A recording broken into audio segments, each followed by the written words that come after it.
Hi hello ನಮಸ್ಕಾರ ಸ್ನೇಹಿತರೆ, ಮಸ್ ಕನ್ನಡ ನ್ಯೂಸ್ ಯೂಟ್ಯೂಬ್ ಚಾನಲ್ಗೆ ನಿಮ್ಮೆಲ್ಲರಿಗೆ ಸ್ವಾಗತ. ಕಲರ್ಸ್ ಕನ್ನಡ ವಾಹಿನಿಯಲ್ಲಿ ಪ್ರಸಾರವಾಗುತ್ತಿರುವ ಭಾಗ್ಯಲಕ್ಷ್ಮಿ ಧಾರಾವಾಹಿಯು ಇನ್ನೇನು ಕೆಲವೇ ದಿನಗಳಲ್ಲಿ ಅಂತ್ಯವನ್ನು ಕಾಣಲಿದೆ.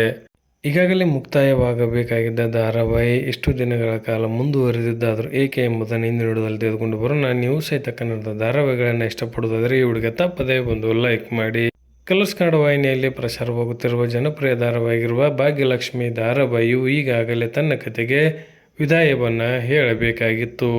ನಿರೀಕ್ಷೆಗಿಂತ ಹೆಚ್ಚಿನ ಮಟ್ಟದಲ್ಲಿ TRP ಬಂದ ಕಾರಣಕ್ಕಾಗಿ ಈ ಧಾರಾವಾಹಿ ಕಥೆಯನ್ನು ಮತ್ತೆ ಮುಂದುವರಿಸುತ್ತಾ ವಾಹಿನಿಯು ಹೊರಟಿತ್ತು. ಇನ್ನು ಹೊಸದಾಗಿ ಅಗ್ನಿಸಾಕ್ಷಿ ಧಾರಾವಾಹಿಯು ಸದ್ಯದಲ್ಲಿಯೇ ಪ್ರಸಾರವಾಗಲಿದ್ದು, ಭಾಗ್ಯಲಕ್ಷ್ಮಿ ಧಾರಾವಾಹಿಯು ತನ್ನ ಕಥೆಗೆ ವಿದಾಯವನ್ನು ಹೇಳಲಿದೆ.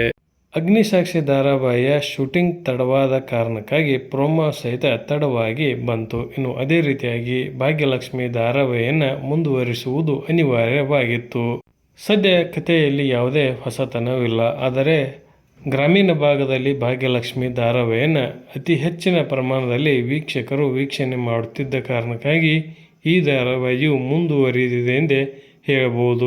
ಏನೇ ಆದರೂ ಇನ್ನು ಸ್ವಲ್ಪ ದಿನಗಳಲ್ಲೇ ಈ ಧಾರಾವಾಹಿಯು ತನ್ನ ಕಥೆಗೆ ವಿದಾಯವನ್ನು ಹೇಳಲೇಬೇಕಾಗಿದೆ. ನಿಮ್ಮ ಪ್ರಕಾರ ಇದು ಬೇಗನೆ ಅಂತ್ಯವಾಗಬೇಕಾ ಅಥವಾ ಮುಂದುವರಿಯಬೇಕಾ ಎಂಬುದನ್ನು ಕಮೆಂಟ್ ಬಾಕ್ಸಲ್ಲಿ ತಿಳಿಸಿ. ಧನ್ಯವಾದಗಳು. ನಮಸ್ಕಾರ.